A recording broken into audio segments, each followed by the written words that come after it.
বাড়ি ভাড়া সাধারণত নগর জীবনের অন্যতম বড় চাপ, বিশেষ করে বাণিজ্যিক শহরগুলোতে বসবাসকারীদের জন্য মাস শেষে ভাড়ার হিসাবই হয়ে ওঠে প্রধান দুশ্চিন্তা। তবে এক অভিজাত এলাকায় এমন একটি আবাসিক ভবন রয়েছে যেখানে এই চিরচেনা বাস্তবতা পুরোপুরি উল্টো।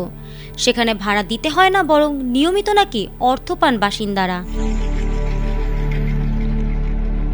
অবিশ্বাস্য মনে হলেও এটাই সত্যি। এমন ঘটনাও যে বাস্তবে ঘটে তা হয়তো অনেকের কল্পনারও বাইরে। যেখানে বড় শহরের বাসিন্দারা মাস শেষে বাড়ি ভাড়া মেটাতে হিমশিম খান, সেখানে এমন একটি আবাসিক ভবন রয়েছে যেখানে ভাড়াই দিতে হয় না, বরং উল্টোভাবে নিয়মিত অর্থ পান সেখানের বসবাসকারীরা। এমনই একটি আবাসিক ভবন সম্প্রতি এই অদ্ভুত ব্যবস্থার কারণে আলোচনায় এসেছে, যা নিয়ে সৃষ্টি হয়েছে জনমনে ব্যাপক কৌতূহল।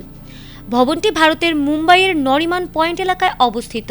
জলি মেকার নামের এই বহুতল ভবনটি আর 10টি বিলাসবহুল আবাসিক ভবনের মতোই মনে হলেও এর আর্থিক কাঠামো একে ব্যতিক্রমী করে তুলেছে।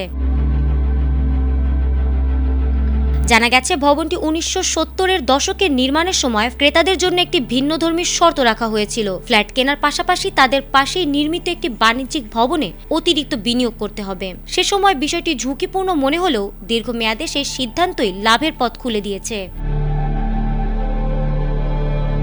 বর্তমানে ওই বাণিজ্যিক ভবনটি থেকে প্রতি মাসে ভাড়া বাবদ প্রায় 50 লাখ টাকা আয় হয়। রক্ষণাবেক্ষণ ও অন্যান্য খরচ বাদ দেওয়ার পর অবশিষ্ট অর্থ জলি মেকার ভবনের ফ্ল্যাট মালিকদের মধ্যে ভাগ করে দেওয়া হয়। এভাবে তারা প্রতি মাসে 3 লাখ টাকারও বেশি আয় করেন বলে জানা গেছে।